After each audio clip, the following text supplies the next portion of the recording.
राउर है रौरे बहके पिया कहता निखा के क्रिया माथे हाथे धर के कहता निखा के क्रिया माथे हाथे धर के पेटवा में चला टहलाई कावा ससुर के हकी नारी हार के पेटवा में चला टहलाई कावा ससुर के हकी नारी हार के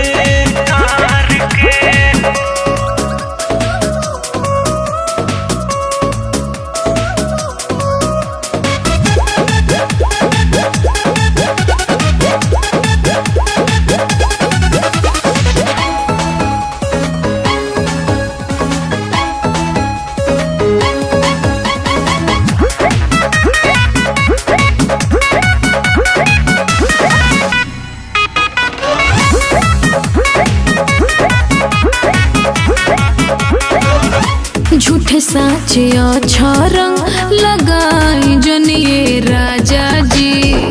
शादी से पहले आके मरल बानी माजा जी दुए महीना भइल लहिला बिया है इज्जत के हमरा लगा देले ठाए याद कर रिश्ता रखले रहा तू लभर के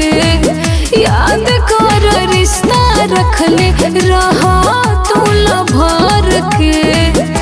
पेटवा में चला टहलाई कावा ससुर के हकी नारी हार के पेटवा में चला टहलाई कावा ससुर के हकी नारी हार के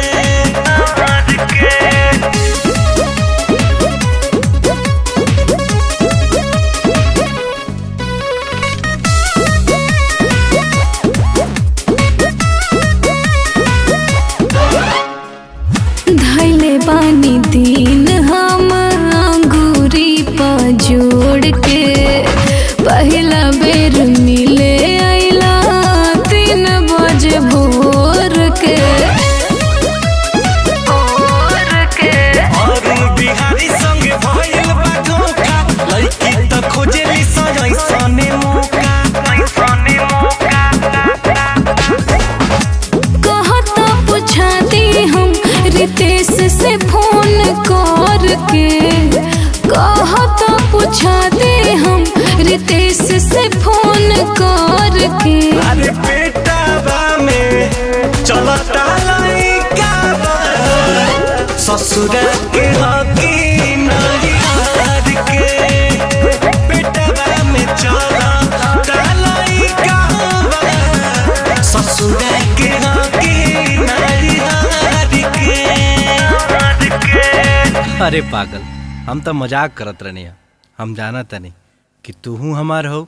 आई हो हमारा।